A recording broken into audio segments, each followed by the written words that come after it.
అరుణాచల శివ అరుణాచల శివ. అన్ని ప్రమాణాల్లోకెల్లా శబ్ద ప్రమాణము మిన్న. అలాంటి శబ్ద ప్రమాణాన్ని త్యజించి మౌనవ్రతానికి ఒక్కసారి అలవాటు పడితే మానసికమైనటువంటి పూజ చేయడం అలవాటైపోతుంది. ధ్యానం అలవాటవుతుంది. మనస్సు పరిశుద్ధం అవుతుంది. అందుకే మహాత్ములైన వాళ్ళందరూ జీవితంలో మౌనవ్రతం పాటించారు. వారిలో శ్రీ భగవాన్ రమణులు ఒకరు.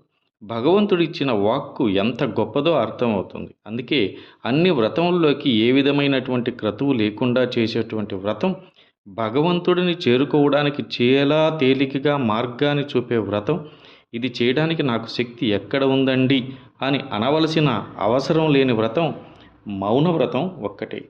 అందువలన అన్ని క్షేత్రాలు పరమేశ్వరునికి ఆవాసాలుగా ఉంటే అరుణాచలం మాత్రం పర్వతమే పరమేష్టి, గిరియే శివలింగం. అరుణాచల శివ అరుణాచల శివ అరుణాచల శివ. ఈ అరుణాచలంలో ఎన్నో విచిత్రాలు, ఎన్నో మహాత్యాలు ఎన్నో దాగి ఉన్నాయి. రమణ మహర్షి ఆశ్రమం వెనక గుండా వెళితే స్కంద గుహ, విరూపాక్ష గుహ, గుహేనాథ ఆలయం ఇలాంటివి ఎన్నో మనకు కనిపిస్తాయి. పర్వతం మీద నుండి అన్ని శిఖరాలు కల్పించేటువంటి అరుణాచలేశ్వరుని ఆలయం కనిపిస్తుంది. రాజగోపురం ముందుగా భక్తులు గిరి ప్రదక్షిణ చేస్తుంటారు.